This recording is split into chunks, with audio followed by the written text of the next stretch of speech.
Welcome to Our Girl Relationships. On this channel, we discuss day-to-day problems people face in their lives. Let's start with the video. My wife and I have been married for over 3 years. She's a charming, kind, and unique person. She's caring, loving, and overall just a fascinating woman.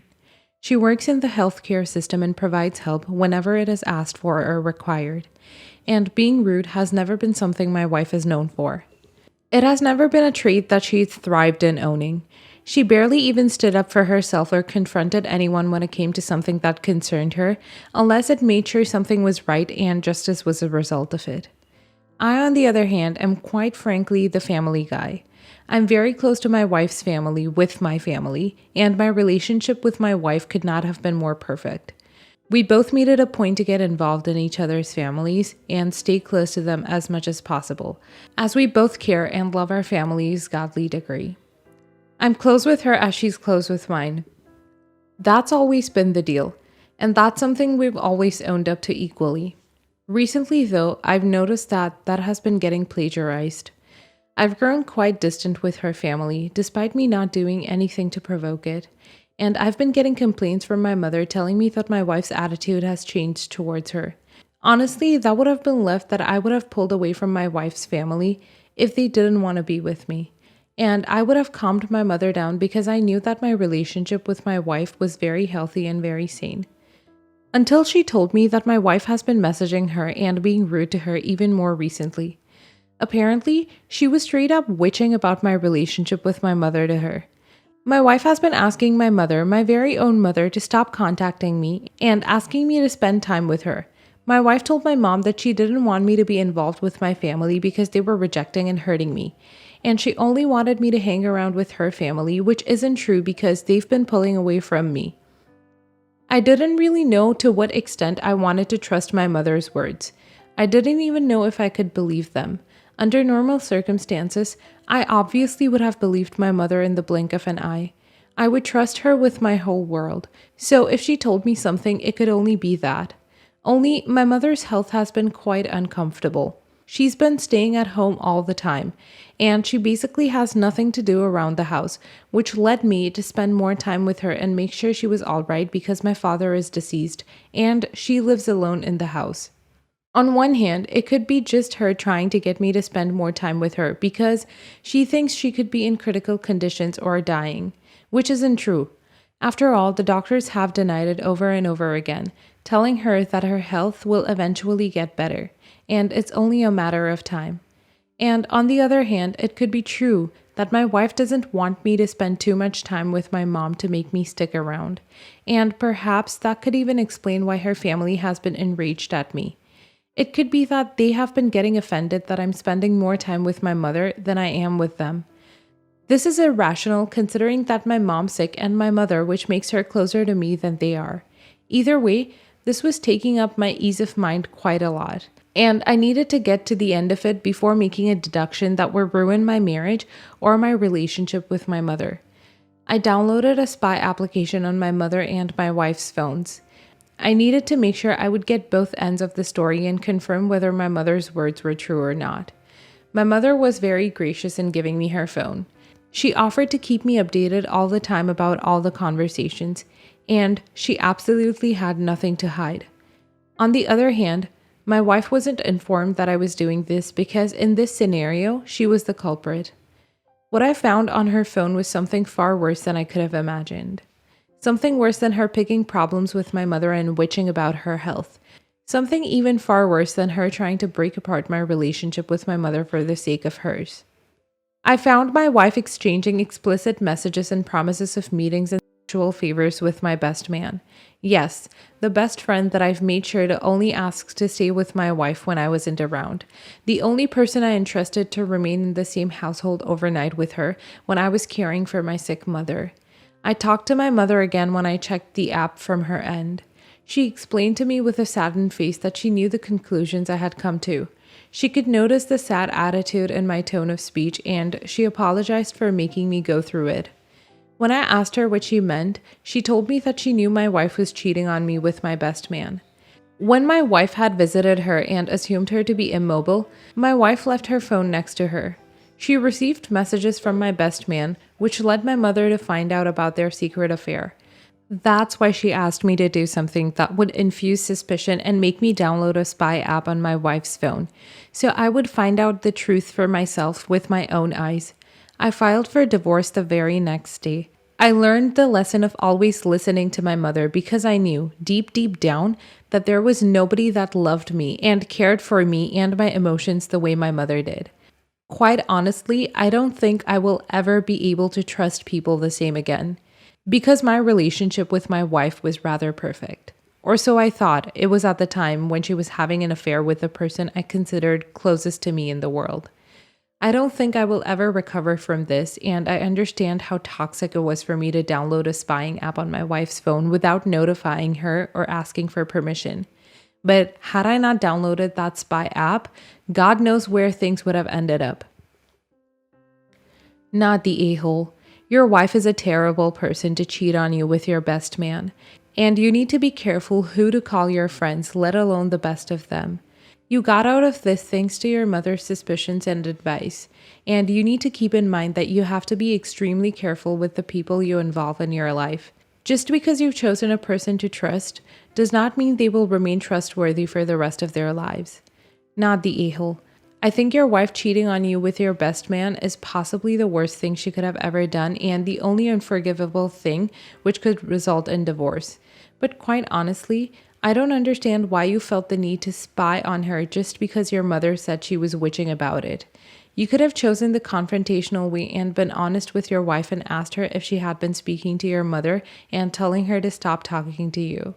There were other ways in which you could have chosen to handle the situation that you were indeed aware of, but you agreed to the most toxic and manipulative one. There was a lot of distrust going around. Just you stating that you had a healthy relationship with your wife didn't sell it to me at all. And although your mother probably saved your ace by asking you to download that spy app, things could have spiraled into something terrible had this exact situation not been the way it was. Definitely not the a-hole here. Not the a-hole. Your mom was very sneaky in the way she handled it.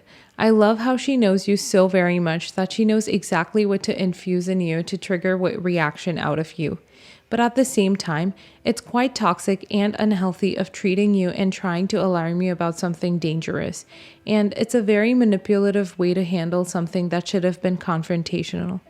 Although your mom is very smart and your wife is a terrible person, and your best man is even worse, you need to rely on yourself when detecting the people that are trying to harm you and stab you in the back. Best of luck, and be careful who to call your friends, and most importantly, who you call your best of them and sometimes even your significant others. Maybe it's for the best that this situation slapped you in the face so hard and made you lose trust in people. You seem to have been far too trusting and blindsided. Next story. For starters, I absolutely adore my wife. She's my rock and has been an infallible beacon of light for me this year. I lost my job at the beginning of the year, and when things got tough, she buckled up, got a part-time job to help us stay afloat, and didn't have a single negative thing to say about it all. I finally got back on my feet again and wanted to do something nice for my wife once things settled down. She's a classic girly girl and loves to dress up, go out, etc. We really cut back this year, so when our finances felt stable, I wanted to splurge on something special for her. I bought her a diamond necklace, nothing too extravagant. We just got out of financial straits. I'm not turning around and blowing money I don't have. It's a single solitaire diamond that, in my opinion, was classy and elegant, but something she could wear on the daily. Cue to Thanksgiving dinner, and my wife wears the necklace to dinner. Her sister-in-law, her brother's wife, I'll call her Mary, notices the ring and compliments my wife on it. My wife happily tells her how it was a surprise, and Mary agrees that it was a super sweet sentiment, compliments me on my choice, and overall the family thought it was a nice gift, especially knowing that we went through hard times. A few days after dinner, I received a text from the brother-in-law calling me an a-hole for using Thanksgiving dinner to show off and make it all about me. He said that I shouldn't have let my wife wear such flashy jewelry to dinner and upstage everyone else, and that it was super selfish and conceited of us. I was stunned, to be honest, because the necklace discussion only lasted several minutes, maybe 5, 10, and the rest of the family only had nice things to say about it. They seemed genuinely happy for me and my wife. I'm starting to feel like an a-hole because it's true that the family isn't incredibly well off, and something like my wife's necklace would be seen as something very luxurious. My brother says that I'm now putting pressure on him to get his wife something extravagant for Christmas. On the other hand, though, I don't feel like it's really my responsibility to care about how brother-in-law feels about a gift I got for my wife, and that if he feels pressure, it's not on me. I don't know. Was I the a-hole for talking about the gift during dinner? Not the a-hole. A lovely gift got lovely compliments at a recent gathering. You didn't roll into dinner with a big sign saying, "Hey, look at my wife's neck." Odds are, brother-in-law's wife has been after him before about giving crappy gifts, and her compliments about your wife's necklace were really aimed at him. Now he's mad because he'll actually have to get her something decent this Christmas. Brother-in-law is nuts. I'm not expecting a Porsche for Christmas because my sister-in-law just got one from her husband. You sound like a great couple. She worked harder when money was tight, and you showed her your appreciation with a surprise gift because she's a wonderful wife. This is merely your brother-in-law's insecurity coming through. Your wife was wearing the necklace because she appreciated and liked the gift, not to show off. Ignore his comments regarding this situation. You really have nothing to feel guilty about. Clearly, you're the a-hole. How could you not have foresight and buy a diamond necklace for everyone that may see your wife's, like it, and not be able to afford it themselves? If you buy nice jewelry, the rule of thumb is buy at least 15 more to carry in your pockets in case someone else thinks it's nice and can't afford it. Why do you think rappers walk around with so many watches on? Nope, it's a simple piece and she may choose to wear it daily, as you mentioned. This isn't some huge collar type thing dripping with jewels the queen would wear. Is OP's wife supposed to take off her jewelry just for brother-in-law? Maybe brother-in-law should ask wife if she likes diamonds. Lots of women don't. And if she does, he can discuss whether she'd like him to buy something within his current budget or save up for something more like what she saw on OP. Update. Thank you to everyone for giving me the confidence to move forward with the situation. There were a few questions in my last post regarding how my wife, brother-in-law, and sister-in-law were involved in the situation that I wanted to shed some light on. Unfortunately, the outcome isn't the best. The first thing I wanted to clear up is that brother-in-law is in fact my wife's brother. Secondly, the allow comment regarding my wife's choice in dress was from my brother-in-law. I have no interest or power in dictating what my wife chooses to wear, regardless of the occasion. Thirdly, while I won't reveal the cost of the necklace, I can assure everyone that it was in a reasonable price range that definitely wouldn't turn heads if worn out running errands, but was still simple enough to my wife and myself. I initially wanted to keep the text messages from my wife in fear that it would sour the sentiment behind the necklace, but we're not the type of people to keep secrets from each other. When she read the texts, she was livid. I've never seen her so upset, especially at family. She immediately called her brother and just reamed him out of his insensitivity.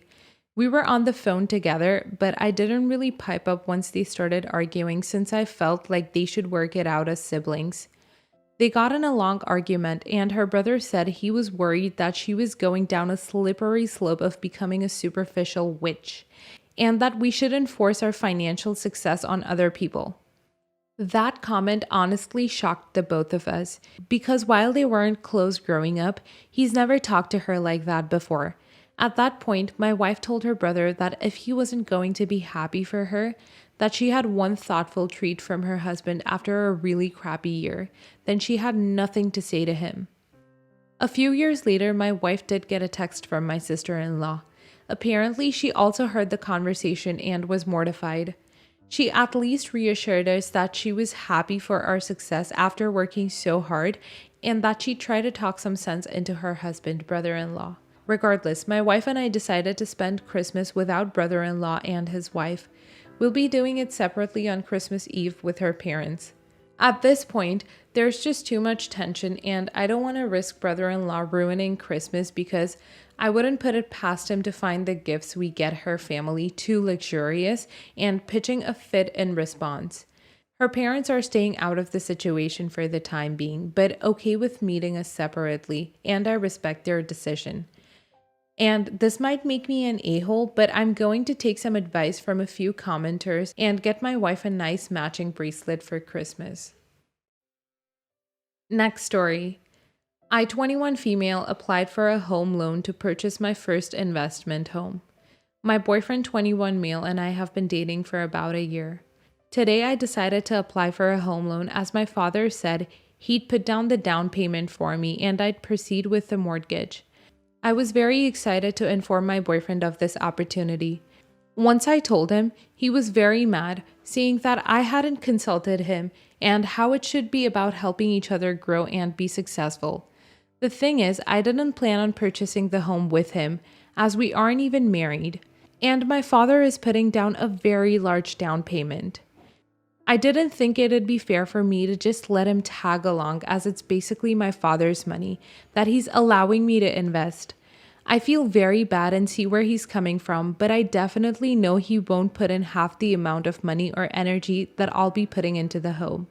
As well as seeing as we haven't been together for a long time, I'm scared of what may happen if we were to break up if we got into it together. I'm calling it an investment as I plan to repair some of the damage of the home and rent it. As a little backstory, my boyfriend and I have previously spoken about purchasing a home together, as well as we've talked about marriage and kids and are fully committed to each other. I do understand how he might feel betrayed, but it's something I want to have on my own and have it as a source of income. Edit. I should probably add that the house I'm purchasing will not be where my boyfriend and I will be living. The property is for investment purposes, so I can have another source of income while I'm still in school. As well as, I don't plan on him pitching in even a cent of his own money towards the mortgage or renovations. Not the a-hole. Keep your finances separate. When he can come with half of that down payment, then he can be included in your financial decisions. I would even encourage you to keep them separate if you get married, with maybe a joint account that you each contribute to individually. Money is one of the top causes of relationship conflict, if not the top cause. Look out for yourself. His attitude about it is a red flag. Not the a-hole. You're so smart to be looking into an investment property at your tender age. I wish I had done so way back then. There is no way I would include your boyfriend in this business endeavor. Tell him it is an investment with your father because it is essentially, right? There isn't an option for him to join in this one at this time. If he wants to buy something too, you can both begin to save the down payment for that one and rent it out too. I would encourage him to begin putting aside all that he can to possibly invest in something together. But buying the home separately is the smartest thing you can do. That doesn't mean you can't buy something together down the road. And please keep this one separate even if you do end up married to this guy. My father helped me hang on to my current home when I divorced. He paid my ex off for his half. I began immediately paying my father back what he lent me to buy my ex out. I eventually paid him back. I'm now selling that home and there is enough equity to pay cash for my next home. I'm retired and want a smaller single-story place. If my father had not helped me many years ago, this wouldn't be a possibility for me. I really applaud you for getting into real estate so young. If your boyfriend cannot save enough for a nicer place for the two of you to live in, look into buying a small vacation home together and keep it rented out. I have friends that did that. They purchased a fixer-upper small cabin. They did all the construction repair work themselves and furnished it with pieces purchased at yard sales that they refurbished. It was an adorable cabin in our local mountains and they spent every weekend working on it. Eventually, they got married and sold the cabin to use as a down on their first home.